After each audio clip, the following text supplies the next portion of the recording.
El balance de energía es una relación de la energía que entra y sale de un sistema, es decir, se trata del estudio de los cambios energéticos de un sistema.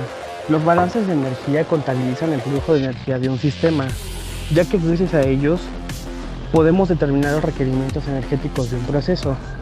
Los balances de energía son una herramienta fundamental para el análisis de procesos, ya que todas las corrientes del proceso están relacionadas de forma que algunos valores dados de la variable de las corrientes de entrada y salida se puedan derivar y de esta forma resolver ecuaciones para obtener los valores de otras corrientes sin necesidad de medirlas. Por lo que la aplicación de los balances de energía es fundamental en procesos industriales y de transformaciones físicas en diferentes áreas de la industria, como la del petróleo, manufacturas, alimentos, entre otras.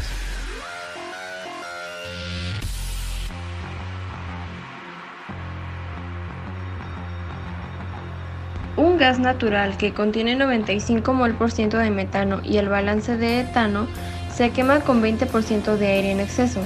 El gas de combustión, que no contiene hidrocarburos sin quemar ni monóxido de carbono, sale del horno a 900 grados centígrados y 1.2 atmósferas y pasa por un intercambiador de calor. En su camino hacia el horno, el aire también atraviesa por el intercambiador y entra en él a 20 grados centígrados y sale a 245 grados centígrados. A. Tomando como base 100 mol sobre segundo de gas natural alimentado al horno, calcule la velocidad de flujo molar de aire que se requiere, la velocidad de flujo molar y composición del gas de combustión, la velocidad necesaria de transferencia de calor en el precalentador. Escriba un balance de energía para el aire y la temperatura a la cual sale el gas de combustión en el precalentador. Escriba un balance de energía para el gas de combustión. Nota: el enunciado del problema no indica la temperatura de alimentación del combustible. Haga una suposición razonable e indique por qué el resultado final debe ser casi independiente de dicha suposición. B. ¿Cuál sería el valor de Q si la velocidad real de alimentación de gas natural fuera de 350 metros cúbicos estándar por hora? Modifique la escala del diagrama de flujo del inciso A en vez de repetir todo el cálculo.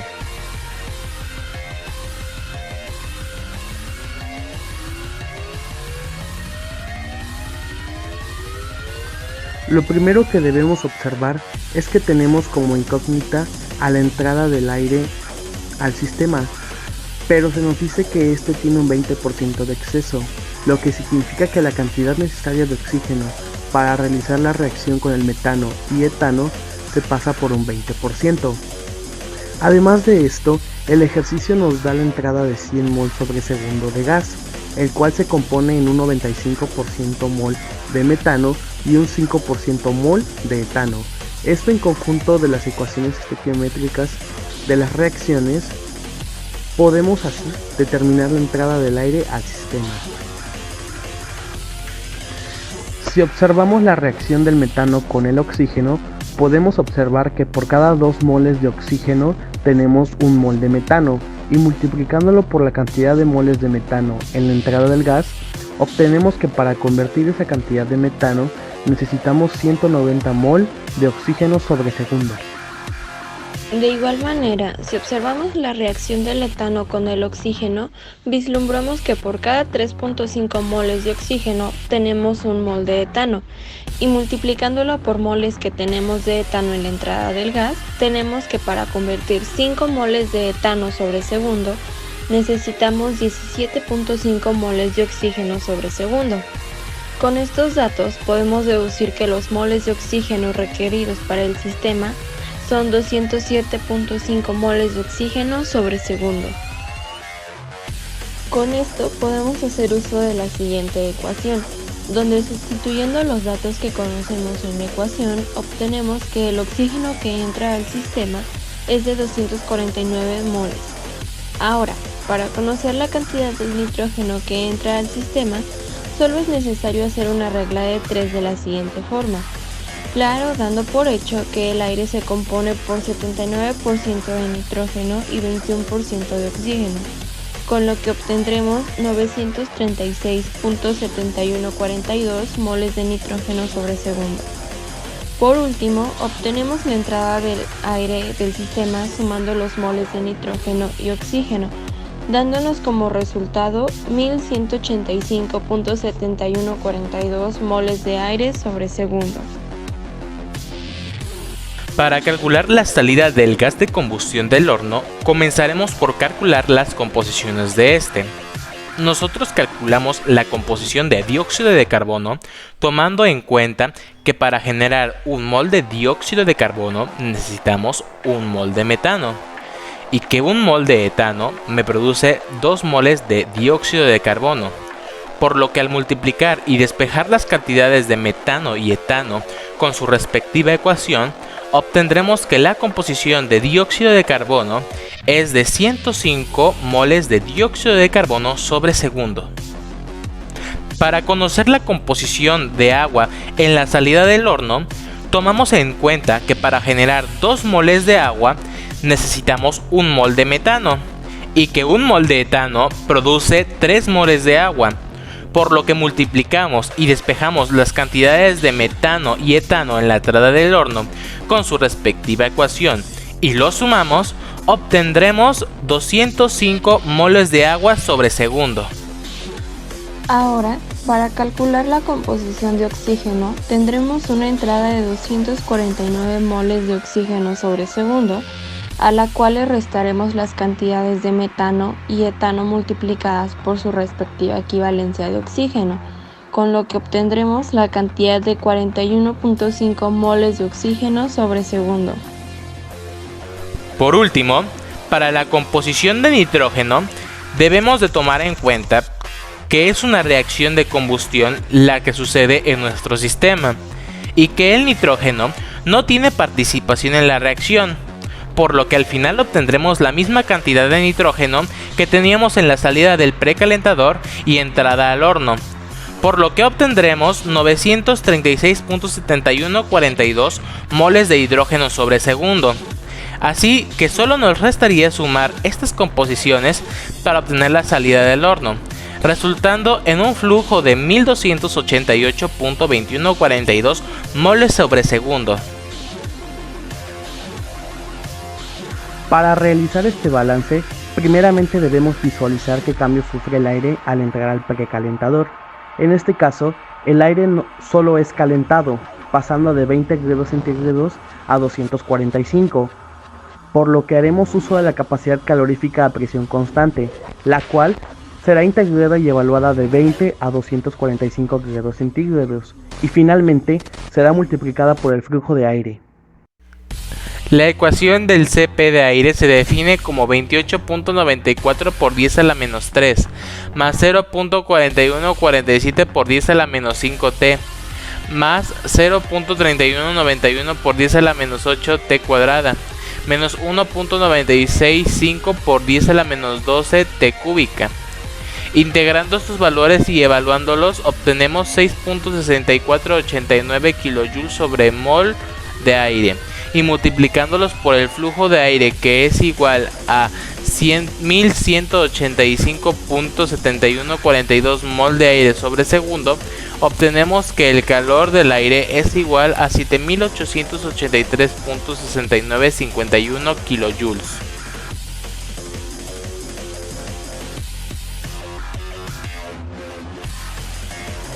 A continuación, vamos a pasar a la última parte del inciso A, que es calcular la temperatura a la cual sale el gas de combustión del precalentador. Algo que es muy importante tomar en cuenta es que al inicio calculamos lo que es el calor del precalentador, pero en el aire. Y como sabemos, el aire incrementó la temperatura, es decir, ganó calor. Entonces el calor salió positivo. Y como mencioné, algo muy importante es tomar en cuenta que el gas de combustión está entrando a 900 grados centígrados y va a salir del precalentador y tiene que tener el mismo calor. Entonces, por lógica, sabremos que se va a enfriar. El calor que está ganando el aire en el precalentador lo está perdiendo el gas de combustión.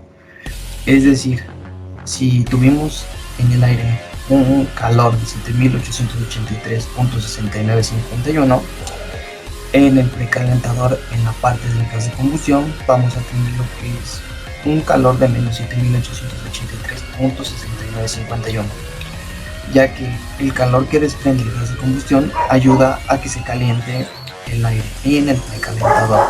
Dicho esto, vamos a continuar con la resolución de la temperatura. Como podemos ver, inicialmente formulamos lo que son nuestras entalpías, nuestras ecuaciones pues para calcular el incremento de entalpía, que viene siendo el cálculo del calor. Y entonces tenemos que vamos a multiplicar cada integral, en este caso la integral de T a 900 del Cp del dióxido de carbono, del Cp del agua, del Cp del oxígeno y del Cp del nitrógeno. Todos los vamos a multiplicar por sus corrientes. En este caso la del CO2 por la corriente 3, que viene siendo la del dióxido de carbono, la corriente 4, la corriente del agua, la corriente 5, que es la del oxígeno, y la corriente 6, que es la del nitrógeno. Posteriormente elaboramos lo que fue una tabla de CPs de los gases que participan en esta reacción, o sea, en la del precalentador. En este caso participa el CO2, el agua, el H2O, el oxígeno y el nitrógeno. Como podemos ver, aquí están ya incluidos en esta tablita los CPs. Posteriormente hicimos lo que es la tabla de entalpías de los gases de combustión. En este caso obtuvimos lo que es ya la integral, los valores de la integral, y aquí viene el valor multiplicado por lo que es su flujo molar o su corriente. En este caso la del CO2, la integral, por N3. Aquí tenemos los valores también en una tablita que aparece aquí verde. Los valores de N3, N4, N5 y N6 para que se nos facilitara un poco más el trabajo. Como mencioné, formulamos aquí nuestras integrales para calcular los incrementos de entalpía. Y aquí en esta parte lo logramos observar. Para la primera integral, que es H1, que corresponde a la parte del dióxido de carbono, ya tenemos aquí la integral evaluada ya con el teorema fundamental del cálculo, que es 36.11 por 10 a la menos 3 T2 menos T1 más 4.233 por 10 a la menos 5 por T2 al cuadrado menos T1 al cuadrado sobre 2 menos 2.887 por 10 a la menos 8 de T2 al cubo menos T1 al cubo sobre 3 más 7.464 por 10 a la menos 12 T2 a la cuarta menos T1 a la cuarta sobre 4. Lo que hicimos fue introducir los valores, como lo podemos ver aquí arriba. Aquí se ven los valores que ocupamos de la tabla: el CPDA, el B, el C y el D. Todos estos multiplicados por lo que son las diferencias de la temperatura respectivamente a sus potencias y divididas sobre su respectivo número, y obtenemos lo que es un valor de menos 4.39. Algo que es también importante recalcar es que la temperatura que estamos buscando tomamos como valor de base 0, porque la vamos a buscar. Entonces, para que funcionara nuestro programita, lo que hicimos fue tomar el valor de 0 y se sustituye 0 en todas.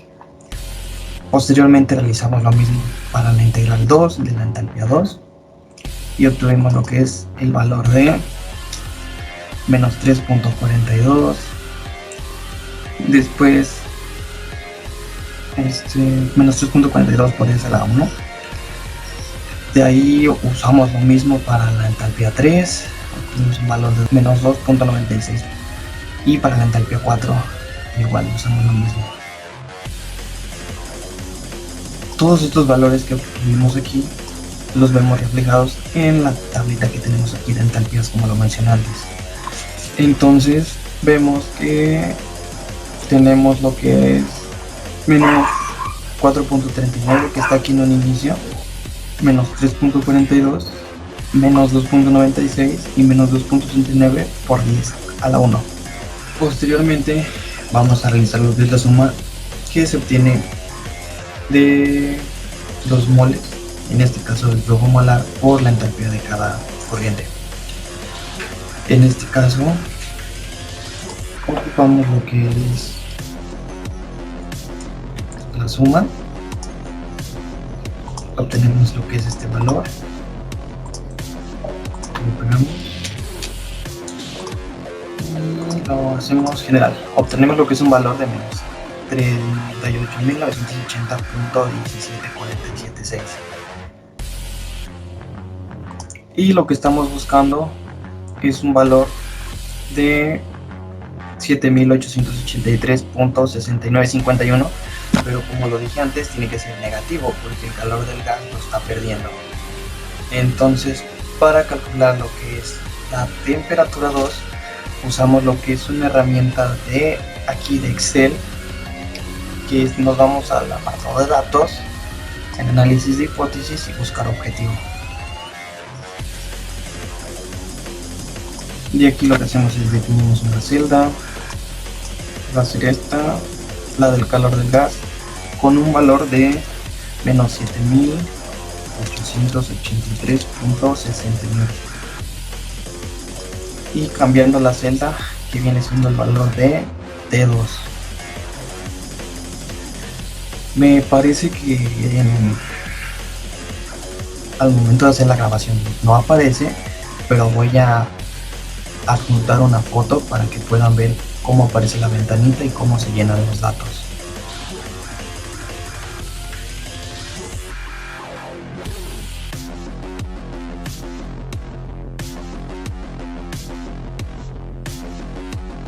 Entonces llenamos las casillas con los valores correspondientes y damos en buscar. Y nos va a buscar automáticamente lo que es un número que, sustituyéndolo en la temperatura 2, nos dé un valor cercano o igual a menos 7.883.6951, que es nuestro valor a buscar. Pero como podemos ver, temperatura 2 ya cambió a 731.839356.1, que viene siendo la temperatura inicial. Ya solamente le damos a aceptar y vemos que nuestra temperatura, para obtener un valor de 7.883.695095, que es cercano a 7.883.6951, es la temperatura de 731.839356.1. Y así es como obtendríamos lo que es el cálculo de la temperatura 2 en el precalentador. Y como observamos, se cumple lo que dijimos en el inicio. La temperatura es menor, está ocurriendo un enfriamiento porque el calor lo está desprendiendo el gas de combustión en el precalentador para poder calentar lo que es la corriente del aire en la otra parte. Y pues hasta aquí terminaría lo que es el inciso A y pasaríamos a la resolución del inciso B.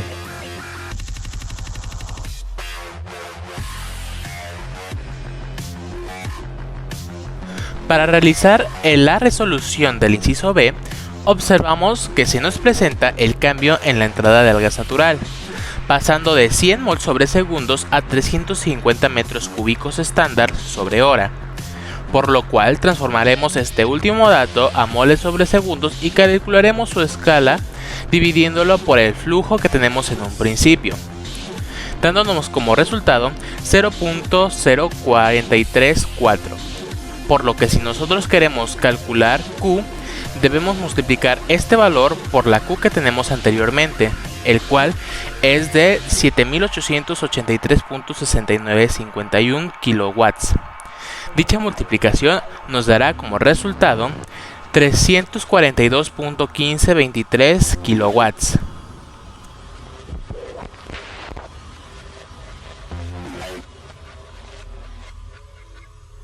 Conclusión.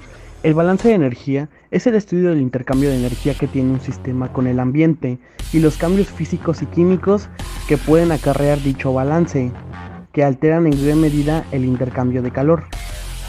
La importancia de un balance de energía es enorme para un ingeniero bioquímico, ya que permite conocer los requerimientos energéticos de un sistema, de manera que podamos aprovechar los alrededores del sistema para obtener beneficios, a partir de la energía que entra o sale de este. El balance de energía presenta varias aplicaciones importantes, entre las cuales podemos destacar las siguientes: lograr una producción efectiva del calor, recuperar y utilizar efectivamente el calor, determinar el consumo de combustibles y calcular la energía necesaria para un sistema.